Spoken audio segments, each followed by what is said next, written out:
সরাসরি একটা হুঁশিয়ারি দিয়েছেন আপনার আহ, এবং আপনার দাদা আব্বাস সিদ্দিকী এবং আপনার কাকা তোহা সিদ্দিকীর নাম করে সরাসরি হুঁশিয়ারি দিয়েছেন যে রাতের ঘুম আপনাদের কেড়ে নেবেন এবং ইঞ্চিতে ইঞ্চিতে জায়গা বুঝে নেওয়ার ডাক দিয়েছেন দলীয় কর্মীদের। একদম ভরা সভা মঞ্চ থেকে এরকম হুঁশিয়ারি দিয়েছে আপনাদের নাম করে। কি বলবেন বিষয়টা নিয়ে?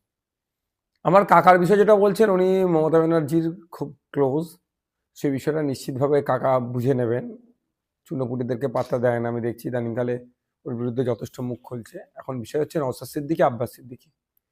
আমরা ওই তৃণমূল কংগ্রেসের শওকত মোল্লা সাহেব যে লেভেলের নেতা, ৮-৯০০ নেতা আছে ওই তার দলে এই ধরনের, তোর কথায় আমরা পাত্তা দিই না। আমাদের লড়াই মমতা ব্যানার্জির রাজনৈতিক যে মতদর্শ পশ্চিমবাংলায় নিয়ে এসছে বা ক্ষমতায় থাকার পরে যে অন্যায়গুলো করছে তার বিরুদ্ধে লড়াই। সুতরাং কে কি ডায়লগবাজি করলো, স্ট্যান্ডবাজি করলো, ওতে আমরা পাত্তা দিই না।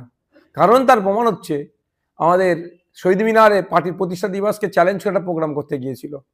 বিভিন্ন বিধানসভায়, এক নয় একাধিক বিধানসভা, ক্যানিং পূর্ব, পশ্চিম, বাসন্তী, গোসাবা, রাজারহাট, নিউ টাউন, হাড়োয়া, মিনাখা, বিভিন্ন জায়গা থেকে লোক নিয়ে এসে ভর্তি করার চেষ্টা করেছিল, তাও করে উঠতে পারেন।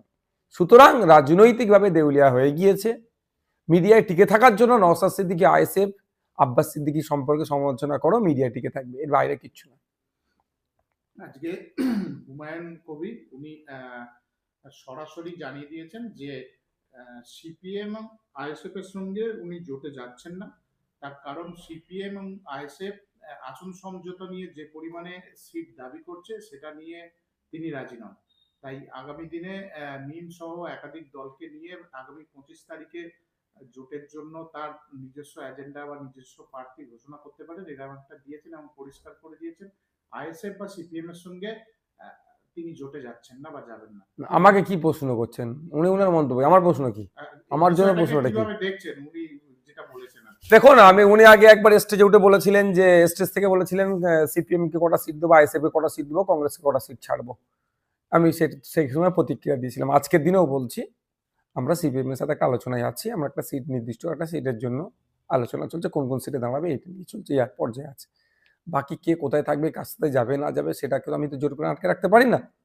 তবে একটা কথা আমাদের এ রাখা দরকার, যে বিজেপি তৃণমূলের বিরুদ্ধে ভোট না ভাগ হয়ে যায়, এটা আমাদের মাথায় রাখতে হবে।